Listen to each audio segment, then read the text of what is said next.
सरकारले चालु आर्थिक वर्षमा गरेका समग्र कामको समीक्षा आज गर्दै प्रधानमन्त्री ओलीले सबै मन्त्री र सचिवसँग सामूहिक छलफल गर्नुहुँदै गृह मन्त्रालयद्वारा सम्भावित प्राकृतिक विपदका 244 क्षेत्रको पहिचान, असारे विकासका कारण पहाडी क्षेत्र पहिरोको उच्च जोखिममा रहेको भन्दै सतर्कता अपनाउन स्थानीयलाई आग्रह। दक्षिण कोरियाका समलिङ्गी सैनिकको मानवाधिकार रक्षा गर्न मुन जे इन प्रशासनलाई एमनेस्टी इन्टरनेसनलको ध्यानाकर्षण। र विश्वकप क्रिकेटको दोस्रो सेमिफाइनलमा आज आयोजक इङ्ल्यान्ड र अस्ट्रेलिया भिड्दै विजेताले उपाधिका लागि न्युजिल्यान्डको सामना गर्ने। नमस्कार, कान्तिपुर डायरीका साथमा साथी शर्मिला र म अनिल। सुरु गरौँ मुख्य प्रसङ्गबाट। सरकारले चालु आर्थिक वर्षमा गरेका समग्र कामको समीक्षा आज गर्दैछ। सिंहदरबार स्थित प्रधानमन्त्री तथा मन्त्री परिषदको कार्यालयमा बिहान 11 बजे हुने समीक्षात्मक छलफलमा सबै मन्त्री र मन्त्रालयका सचिवहरूलाई बोलाइएको प्रधानमन्त्रीको निजी सचिवालयले जनाएको छ। चालु आर्थिक वर्षमा लिएका लक्ष्यको प्रगति तथा आगामी आर्थिक वर्षको योजनाका विषयमा बैठकमा छलफल हुनेछ। 2/3 सरकार भएर पनि जनअपेक्षा अनुसारको काम गर्न नसकेको भन्दै आलोचना खेपिरहेको सरकारले भने आफ्नो लक्ष्य अनुसार नै काम अघि बढाएको दावी गरिरहेको छ। कामभन्दा कुरा बढी भ्रष्टाचार नियन्त्रण, शान्ति सुरक्षा जस्ता सवालमा सरकार चुकेको भन्दै आलोचना भइरहेको छ। यस्तै गुठी विधेयक, मिडिया काउन्सिल विधेयक लगायतले पनि सरकारलाई निकै आलोचित बनाएको छ। पुँजीगत खर्च पनि कछुवा गतिमा छ। सरकारले यो वर्ष गरेको कामको समीक्षा र राष्ट्रिय प्राथमिकता प्राप्त ठूला आयोजनालाई समयमै सम्पन्न गर्ने विषयमा छलफल हुने प्रधानमन्त्री कार्यालयका प्रवक्ता विनोद कुँवरले जानकारी दिनुभयो। यस्तै जनताका सेवासँग प्रत्यक्ष जोडिएका विषयलाई प्रभावकारी बनाउने विषयमा पनि बैठकमा छलफल हुनेछ। चालु आर्थिक वर्षलाई संघीयता कार्यान्वयनको वर्षका रूपमा लिइएको सरकारले आगामी आर्थिक वर्षबाट विकास निर्माणका कामलाई प्राथमिकताका साथ अघि बढाउने बताउँदै आएको छ। मनसुन सक्रिय भएसँगै प्राकृतिक विपदका घटनामा पनि वृद्धि हुने भन्दै गृह मन्त्रालयले आवश्यक सतर्कता अपनाउन व्यक्ति स्वयं र स्थानीय प्रशासनदेखि सरकारवाला सबैको ध्यानाकर्षण गराएको छ। मन्त्रालय अन्तर्गत राष्ट्रिय आफत कार्य सञ्चालन केन्द्रका अनुसार यो वर्षको तथ्याङ्कलाई विश्लेषण गरी यो पटक सम्भावित जोखिमयुक्त 244 क्षेत्रको पहिचान गरी सतर्कता अपनाउन सूचना जारी गरिएको छ। असारे विकासका नाममा जथाभावी गतिविधि सञ्चालन गर्दा पहाडी क्षेत्र पहिरोको उच्च जोखिममा रहेको केन्द्रका प्रमुख वेदनिधि खनालको भनाइ छ। यसै सन्दर्भमा हामीले प्रमुख खनाललाई सम्भावित विपद व्यवस्थापनका लागि पूर्व तयारी कस्तो छ भनी सोधेका छौँ। अहिले जस्तो मनसुनलाई बढी फोकस भएर कुरा गर्ने हो भने हामीले मनसुन पूर्व तयारी तथा प्रतिकारी योजना नै सङ्घीय सरकारको तर्फबाट लागू गरेका छौँ र त्यसैगरी जिल्लामा पनि मनसुन पूर्व तयारी तथा प्रतिकारी योजना र विपद पूर्व तयारी तथा प्रतिकारी योजना दुईटै कार्यान्वयनमा छन्। रणनीतिक महत्त्वका ठाउँहरूमा केही प्रिपोजिसनिङ गरेका छौँ। सुरक्षा कर्मीहरूलाई हाई अलर्टमा राखेका छौँ र उहाँहरूलाई स्ट्यान्ड बाई पनि राखेका छौँ। पूर्व रूपमा अध्ययन अथवा अनुगमनहरू गरेर यो सम्भावित क्षेत्रमा चाहिँ विपद आउन सक्छ र त्यसको तयारी चाहिँ हामीले यो किसिमले गर्नुपर्छ भन्ने के गर्नु भएको छ? जस्तो यो बाढीको अथवा डुबानको लागि चाहिँ अध्ययन भएर तराईका 23वटा जिल्लाहरूलाई बढी प्रभावित र त्यसमध्ये पनि 12वटा बढी प्रभावित, अरू त्यही अनुसारले हामीले एउटा पूर्व तथ्याङ्कको आधारमा डेटा विश्लेषण गरेका छौँ। जल तथा मौसम विज्ञान विभागले बाढी लगायत ठुलो पानी र जोखिम 244वटा जोखिम क्षेत्रहरू पहिचान गरेर त्यसमा चाहिँ पूर्व सूचना प्रणाली पनि तयार गरेको छ। र त्यो भन्दा अरू विषय पनि यसपटकका विकासका हाम्रा गतिविधिहरूले गर्दाखेरि त्यो डेटा अनुसारै ठ्याक्कै मिल्छ भन्ने पनि छैन। पहाडतिर चाहिँ यतिखेर असारे विकास हुने जथाभावी रोडहरू खन्ने गर्दाखेरि पहिरोको सम्भावना सबैतिर छ र त्यो सम्भावनालाई दृष्टिगत गरेर सबै समितिहरू र सुरक्षा निकायहरूलाई हाई अलर्टमा रहन र आफ्ना साधन स्रोतलाई सही ठाउँमा राख्नका लागि हामीले अनुरोध पनि गरेका छौँ। जस्तै घटना घटिसकेपछि मात्र हामी व्यवस्थापनका उपायहरू सोच्छौँ, पूर्व अवस्थामै सचेतना अपनाउनु पर्छ भन्ने ज्ञान छ, यद्यपि हामीले त्यो गरिरहेको चाहिँ हुँदैनौँ भनेपछि विपदको अवस्था आउनु पूर्व नै अपनाउन सकिने सचेतनाहरू अथवा त्यस्ता किसिमका कार्यक्रमहरू गर्नुभएको छ? यो चाहिँ यस्तै सोसियल मिडिया, यस्तै मिडियाका तर्फबाट हुने कार्यक्रमहरू, स्कुलमा हुने कार्यक्रमहरू, स्थानीय तहमा हुने कार्यक्रमहरूबाट जनचेतना अभिवृद्धि हुने हो। विद्यालयमा पनि यो करिकुलममै कोर्स राख्नुपर्छ, यसतर्फ हामीले पहल गरिरहेका छौँ। त्योभन्दा पनि अलिकति सचेत भएर हुने क्षतिबाट बच्न सक्छौँ। तर जो जाने बुझेकै मान्छेहरू हुनुहुन्छ उहाँहरूले गर्ने विकास निर्माणका डिजाइनहरू, जोखिम न्यूनीकरणका उपायहरू जानी बुझिकनै अवलम्बन नगर्दा जोखिम घटाउनेतिर धेरै काम भएको छैन। हुन त हो, तर सतर्कता अपनाएको भने पनि प्रत्येक वर्ष प्राकृतिक विपदबाट कैयौंको ज्यान जान्छ, कैयौं मान्छे विस्थापित हुन्छन्। त्यसतर्फ यसपटक तपाईहरू कतिको सचेत हुनुहुन्छ? हामीले यसै जुन अब बाढीबाट पूर्व सूचना प्रणाली तयार गरेर हामी इभ्याकुएसन सेन्टरसम्म ल्याउने गरी हामी पूर्व तयारीमा छौँ। तर पूर्व सूचना पनि सबैको जस्तो कुनामा कन्दरामा हुने, मोबाइल नबोक्नेहरूले नपाउन सक्नुहुन्छ, मिडियातिर अलर्ट नहुनेहरू नपाउन सक्नुहुन्छ। त्यस्तो मान्छेहरूलाई पनि हामीले स्थानीय स्तरमा जनप्रतिनिधिहरू र सुरक्षा निकायहरू परिचालन गरेर सचेत चाहिँ गराएका छौँ। गत वर्षको भन्दा त हामी अलिक तयार छौँ सूचनाका हिसाबले। तर प्रभावित क्षेत्रका बासिन्दाहरू एकदमै सचेत भएर आफूलाई अलर्ट नराखुन्जेलसम्म जोखिम सधैँ रहिरहन्छ। तराईमा पनि जहाँ डुबान क्षेत्र छ, अब बर्खा लाग्यो भने त्यो डुबानको क्षेत्रबाट आफूहरू सुरक्षित ठाउँमा गएर 2 महिना बस्नुपर्ने हुन सक्छ। किनारका नदीका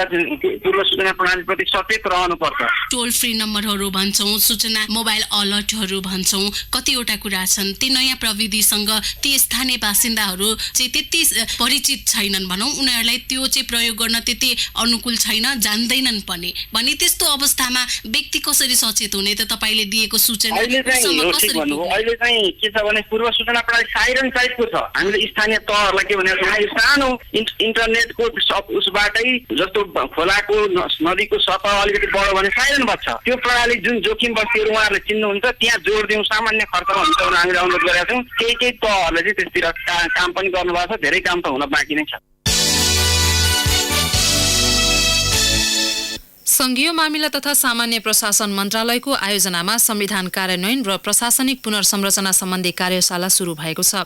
राजधानीको एक होटलमा केही बेर अघि सुरु भएको कार्यशालामा प्रधानमन्त्री केपी शर्मा ओली सहित सरकारका मन्त्री तथा अन्य सरकारवालालाई बोलाइएको मन्त्रालयका प्रवक्ता भूपाल बरालले जानकारी दिनुभयो।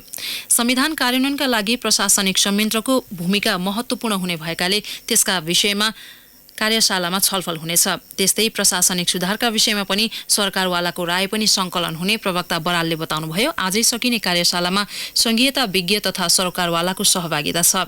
सरकार र कर्मचारी प्रशासन बीचको आवश्यक समन्वय नहुँदा संविधान कार्यान्वयन पेचिलो बन्दै गइरहेका बेला मन्त्रालयले कार्यशाला आयोजना गरेको हो।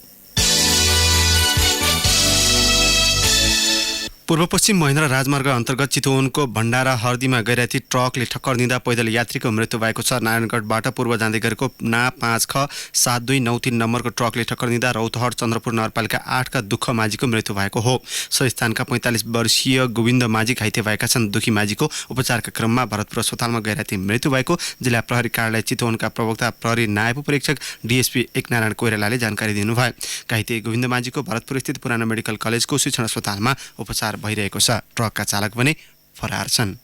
कानपुर डायरीमा अब ब्रेकको पालो। ब्रेकपछि अब अन्तर्राष्ट्रिय प्रसङ्ग। मानवाधिकारवादी संस्था एमनेस्टी इन्टरनेसनलले दक्षिण कोरियाली समलिङ्गी सैनिकहरूमाथिको विभेद रोक्न सरकार समक्ष आग्रह गरेको छ। त्यहाँको विभेदकारी कानूनका कारण समलिङ्गी सैनिकहरूको नकारात्मक पहिचान बन्ने र हिंसा बढ्ने भन्दै यस्तो विभेद तत्काल रोक्न एमनेस्टीले सरकारको ध्यान आकर्षण गराएको हो। एमनेस्टीले दक्षिण कोरियाली संविधानको धारा 92 को दफा 6 मा उल्लेख फौजदारी ऐन संशोधनको खाँचो समेत औल्याएको छ, जसमा समलिङ्गी सम्बन्ध संविधानको बर्खिलाप भएको र त्यस्तो पाइए सजाय हुने उल्लेख छ।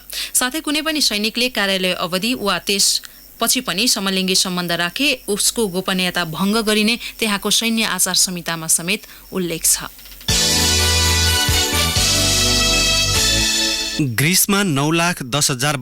ग्रिसमा 2,10,000 वर्ष पहिलेको आधुनिक मानव खप्पर फेला परेको छ। अफ्रिका बाहिर भेटिएको अहिलेसम्मकै सबैभन्दा पुरानो मानव खप्पर भएको अनुसन्धानकर्ताले दावी गरेका छन्। अफ्रिकाबाट बसाइसराएपछि विकसित भएको मानिँदै आएको मानव जाति अर्थात् अहिलेका मानिसहरू र सो खप्परको डिएनए भने नमिलेको अनुसन्धानकर्ताहरूको भनाइ छ। अफ्रिकी महादेशबाट अन्यत्र बसाइसरेका मानिसको इतिहास जम्मा 60,000 वर्ष पुरानो छ। अफ्रिकाबाट युरोप एसियातिर फैलिएका यी मानवहरूले अन्य मानवहरू निदरथाल र डेनिसोभास लगायतलाई विस्थापित गरेको भन्ने इतिहास र प्रमाणहरू फेला परेको अनुसन्धानकर्तालाई उद्धृत गर्दै बीबीसीले जनाएको छ। तिनीहरूलाई होमो सोपिन्स भनेर विज्ञानले चिन्दै आएको छ। तर पछिल्ला अध्ययनले सो समयावधिभन्दा धेरै पहिले नै मानव इतिहास रहेको तथ्यहरू खुलासा भएका छन्। यो खोज त्यसैको एक प्रमाण भएको वैज्ञानिकहरूको भनाइ छ। यसअघि चीनको डाओजियान र जिरेनडोङमा करिब 80,000 देखि 1,20,000 वर्ष पुराना आधुनिक मानवका जीवांशहरू फेला परेका थिए। अनुसन्धानकर्ताको पछिल्लो खोजबारेको सम्पूर्ण तथ्य नेचर जर्नलमा प्रकाशित भएको बीबीसीले जनाएको छ। अनुसन्धानकर्ताले यसअघि समेत ग्रिसको इपिडीमा गुफामा 2वटा महत्त्वपूर्ण जीवांश फेला पारेका थिए। अब खेल प्रसङ्ग। आइसिसी एकदिवसीय विश्वकप क्रिकेटको दोस्रो सेमिफाइनलमा आज आयोजक इङ्ल्यान्ड र डिफेन्डिङ च्याम्पियन अस्ट्रेलिया बीच प्रतिस्पर्धा हुँदैछ। बर्मिङहममा नेपाली समयअनुसार दिउँसो 3:15 बजे हुने प्रतिस्पर्धामा विजयी हुने टोलीले उपाधिका लागि न्युजिल्यान्डको सामना गर्नेछ। बलिया यी दुई टोली बीचको एसेज सेमिफाइनल भेटले आम क्रिकेट प्रेमीको ध्यान खिचेको छ। समूह चरणमा भएको यी दुई राष्ट्रको भेटमा अस्ट्रेलिया विजय भएको थियो। त्यससँगैका 4 एकदिवसीय भेटमा इङ्ल्यान्ड विजय भएको छ। एकदिवसीय भेटमा भएका 147 एकदिवसीय भेटमा इङ्ल्यान्ड 61 र अस्ट्रेलिया 81 खेलमा विजय भएका छन्। विश्वकप क्रिकेटको उपाधि 5 पटक उचालिसकेको कंगारू टोली हरेक हिसाबमा इङ्ल्यान्डभन्दा अघि देखिन्छ। विश्वकपको फाइनलमा 3 पटकसम्म पुगेर उपाधिको स्वाद लिन नपाएको आयोजक इङ्ल्यान्ड चौथो प्रयासमा उपाधि हत्याउने योजनामा छ। सेनेगल र Nigeria Africa cup of nations फुटबलको सेमिफाइनल प्रवेश गरेका छन्। गैराती भएको खेलमा बेनिनलाई 1-0 हराउँदै सेनेगलले अन्तिम 4को यात्रा तय गरेको हो। इजिप्टमा जारी प्रतियोगिताको पहिलो हाफ गोलरहित बराबरीमा सकिए पनि 69औं मिनेटमा इद्रिसा गुवेले गोल गर्दै सेनेगललाई सेमिफाइनल पुर्याए।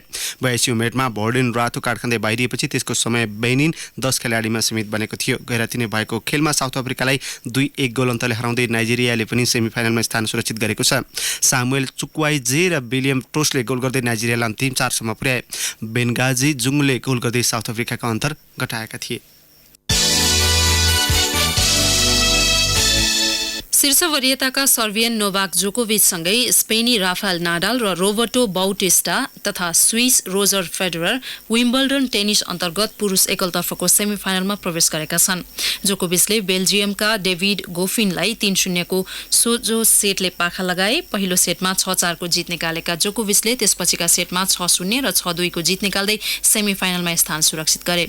नाडालले अमेरिकी साम क्विरीलाई सोझो सेटले स्तब्ध पार्दा फेडररले जापानी केही निशिकोरीलाई 3-1 को सेटले पाखा लगाए। पहिलो सेट 4-6 ले गुमाएका फेडररले त्यसपछिका सेटमा 6-1, 6-4 र 6-4 को जित निकाले। बाउटिस्टाले अर्जेन्टिनी ग्वाइडो पेल्लालाई 3-1 को सेटले हराउँदै सेमिफाइनल यात्रा तय गरेका हुन्। सेमिफाइनलमा फेडरर र नाडाल तथा जोकोभिच र बाउटिस्टा बीच प्रतिस्पर्धा हुनेछ।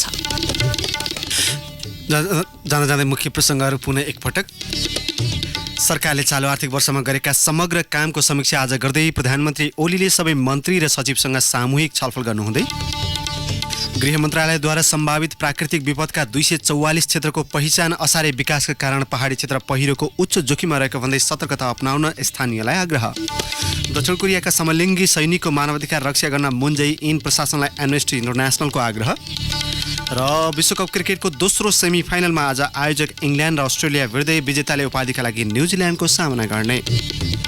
हवस्, नै प्रसङ्गसहित कान्तिपुर डायरीको यो बुलेटिन अहिलेलाई यहीँ सकिन्छ। हाम्रो अर्को बुलेटिन बिहान 10 बजे स्पोर्ट्स डायरी हुनेछ। तसम्मका लागि कान्तिपुर डायरीबाट साथी शर्मिला र म अनिल बिदा माग्छौँ। नमस्कार।